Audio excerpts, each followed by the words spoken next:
Ya, bismillahirrahmanirrahim. Assalamualaikum warahmatullahi wabarakatuh. Halo semuanya, apa kabar kalian? Semoga kalian selalu sehat selalu. Kembali lagi di pembelajaran bahasa Indonesia dalam jaringan atau online dengan Pak Arif. Nah, kali ini saya akan mencoba dengan sebuah teknik baru. Saya akan mencoba menampilkan video dan juga wajah saya akan saya tampilkan di video. Dengan teknik ini harapannya kalian dapat lebih memahami apa yang ingin saya sampaikan dan memahami materi-materi yang saya berikan. Begitu. Oke, kita langsung mulai. Ya,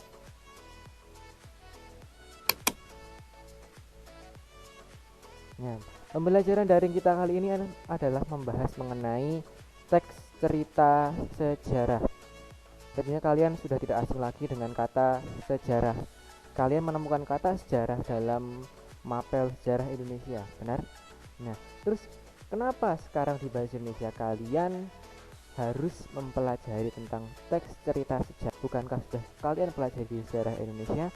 Apa perbedaan keduanya? Nah, akan kita bahas bersama pada pembelajaran kali ini. Oke, sebelumnya mungkin kalian ketika mendengarkan audio saya, kalian mendengar suara apa ya, gangguan ya. Itu mungkin karena feedback dari audio saya, jadi mohon dimaklumi. Next, teks cerita sejarah. Nah, ini saya tampilkan beberapa tokoh-tokoh sejarah. Tentunya kalian tidak asing lagi dengan gambar-gambar ini versi versi animenya ya. Saya dapatkan dari Facebook Kancil. Nah, ini cukup keren.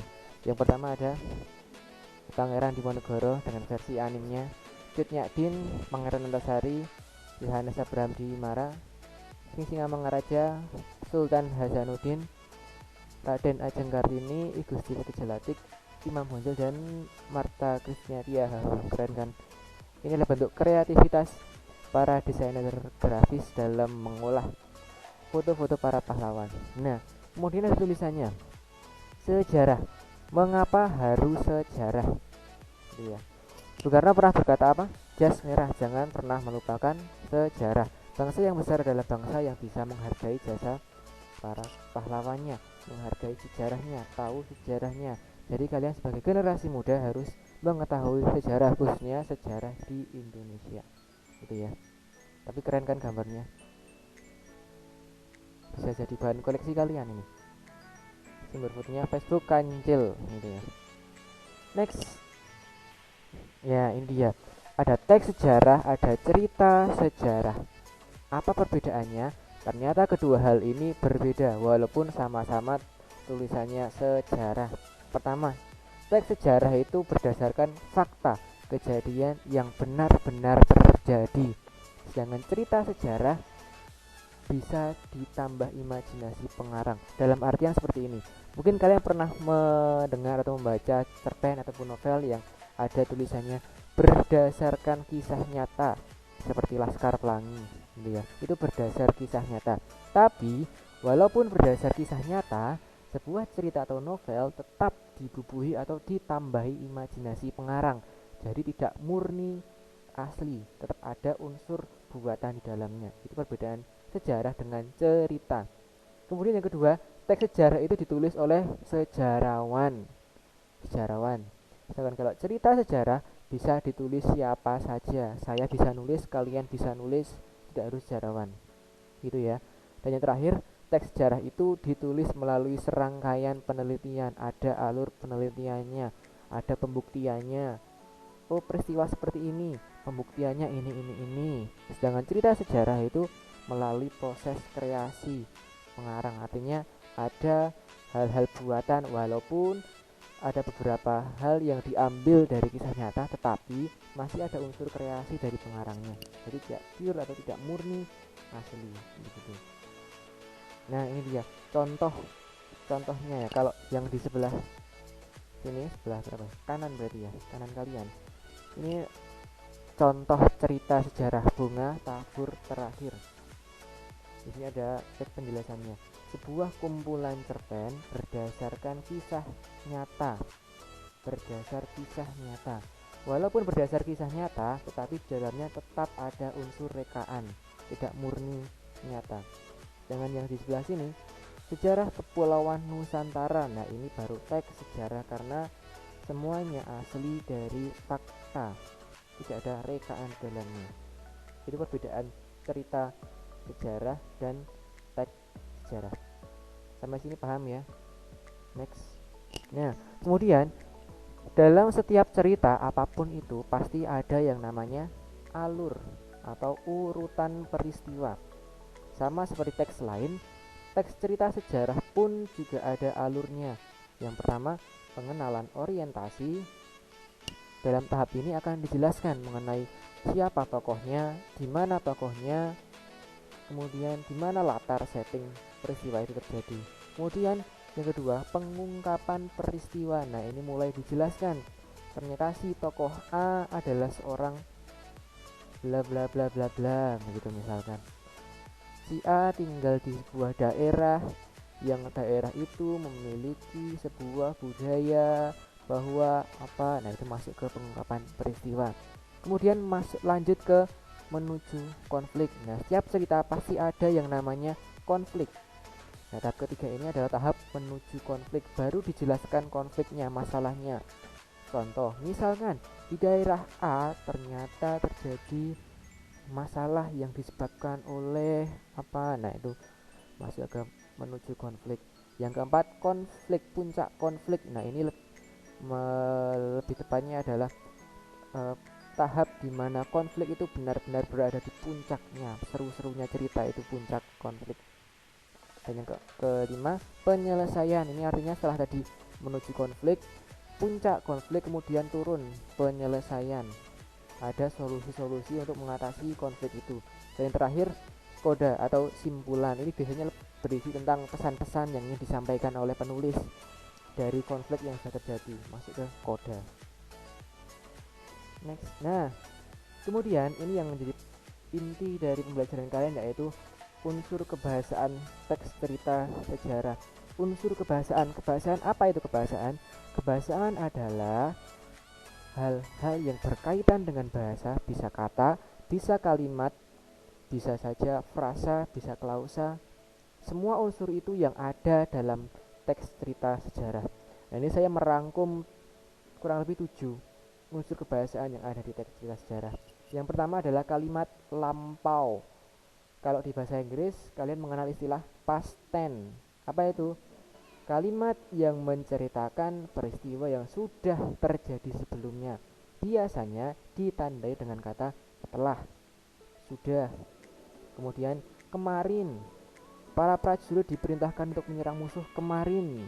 Nah, itu menunjukkan lampau. Yang kedua, konjungsi waktu.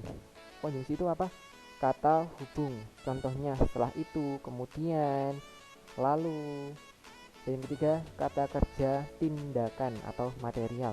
Namanya juga tindakan, berarti kata kerjanya mencerminkan sebuah tindakan, aktivitas fisik, adanya pergerakan fisik, bergerak, menembak, apalagi bermain, menendang. Dan yang keempat, kata kerja mental atau kata kerja yang menunjukkan kegiatan yang dirasakan atau dipikirkan tokoh, jadi tidak terlihat oleh orang lain. Contohnya merasakan, berharap, menginginkan, mengharapkan. Ini kan ke verba atau kata kerja ini kan hanya diketahui oleh si tokoh atau subjeknya, merasakan. Orang lain tidak bisa mengetahui. Dan yang kelima, kalimat tidak langsung. Kalimat tidak langsung ini contohnya Soekarno berkata bahwa jangan pernah melupakan sejarah. Nah, kalimat jangan pernah melupakan sejarah ini kan sebenarnya diucapkan Soekarno. Soekarno berkata bahwa, berarti itu perkataan Soekarno. Inilah yang dinamakan kalimat tidak langsung. Yang keenam, menggunakan banyak dialog. Nah, ciri-ciri dialog adalah menggunakan tanda petik. Nah, ini tanda petik untuk setiap dialognya. Biasanya setelah tanda petik itu kalian sering menjumpai orang yang berbicara. Contohnya mana ini? Di sini tidak ada, tapi contohnya seperti ini. Misalkan, mana surat itu? Di belakangnya ada tulisan, ujar si A. mana surat itu, kata si B. Nah itu dialog. Kemudian yang terakhir ya, lanjutannya tadi terpotong karena kalau aplikasi seperti ini maksimal 10 menit durasinya, terus terpotong 10 menit terpotong karena saya pakai yang gratis. Lanjut ya. Kemudian yang nomor 7, menggunakan kata sifat. Kata sifat untuk menggambarkan tokoh. Contohnya ini, coba kita cari bersama. Nah ini, dari apa yang terjadi itu terlihat betapa besar wibawa Gajah Mada. Betapa besar wibawa ini menunjukkan sifat dari Gajah Mada. Kemudian ini, Gajah Mada jauh lebih besar dari Wibawa Jayanegara. Wibawa ini juga menunjukkan sifat, kata sifat atau adjektiva gitu ya. Kemudian ini juga masih ada ini, sang pemilik wajah amat beku, ini berganding. Jadi ini wibawa di sini, betapa besar wibawa ini menunjukkan kata sifat, descriptive language, mendeskripsikan atau menjelaskan si tokoh di sini Gajah Mada gitu ya. Nah kemudian sebagai latihan kalian, silahkan kalian baca cerita sejarah yang berjudul Gajah Mada Bergelut Dalam Tahta dan Angkara. Ini ada di buku paket buku siswa kalian yang saya kirim e-booknya. Kalau kalian sudah dihapus e-booknya, silahkan download ulang di Classroom atau cari di grup WA-nya. Masuk ke media, kemudian dokumen, cari buku siswa. Kalau enggak ya di Classroom, cari di postingan awal saya yang saya ada unggahan buku siswanya. Kalau enggak ada, silakan minta teman kalian, suruh teman kalian share e-booknya di grup WA, bisa di grup WA yang enggak ada gurunya juga enggak apa-apa. Pokoknya silakan, semua harus punya e-booknya. Silakan baca teks itu di buku siswa halaman 40 ini ya. Pertama katanya cerita macam itu. Nah, Gajah Mada ini silakan dicari halaman 40 kemudian dibaca. Nah lanjutannya ini dilihat, ini masih satu halaman. Teksnya cuma 2 halaman, jadi tidak terlalu banyak dan bahasanya pun tidak terlalu sulit. Silakan kalian baca.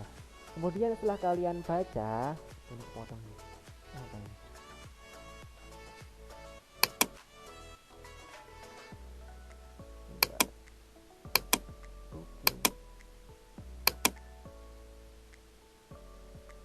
Nah, setelah kalian baca ceritanya, silahkan cari unsur kebahasaan dalam cerita itu.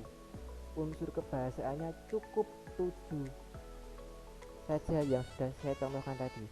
Kata lampau, kalimat lampau, konjungsi waktu, material, kalimat tak langsung, kata kerja mental, dialog, kata sifat. Contoh, saya beri contoh. Penggunaan dialog. Nah, ini penggunaan dialog. Bayangkara, ya, jawab gagak bongol. Siapa? Lanjut Gajah Mada ini masuk ke dialog. Gitu ya. Kemudian apa lagi? Konjungsi waktu ini biasanya banyak. Nah,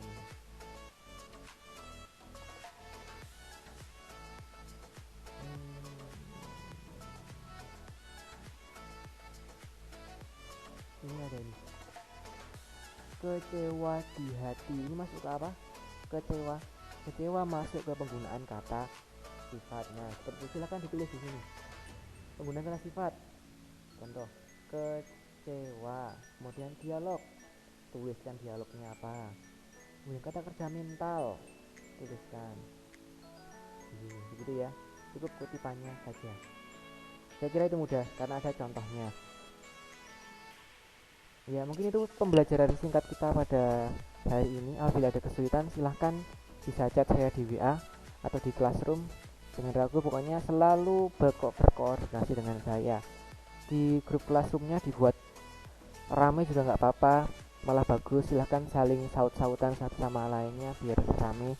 Jangan malah pasif diam tapi ketika diberi soal malah tidak bisa.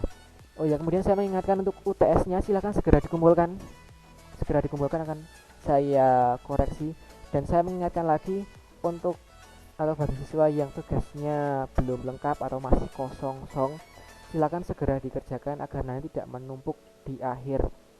Nanti saya akan rekap, saya akan share di grup nama-nama yang belum mengerjakan tugas. Jangan sampai seperti itu, karena nanti akan dilihat oleh Bapak Ibu guru. Nanti kalian tidak hanya dimarahi saya, tapi juga dimarahi oleh semua Bapak Ibu guru yang ada di grup itu. Jadi segera kerjakan dan UTS-nya segera dikumpulkan. Begitu ya. Kalau ada pertanyaan silakan tanyakan kepada saya. Saya berusaha menggunakan metode-metode baru dalam pembelajaran daring agar kalian lebih tertarik. Begitu ya. Kurang lebihnya mohon maaf, saya akhiri. Assalamualaikum warahmatullahi wabarakatuh.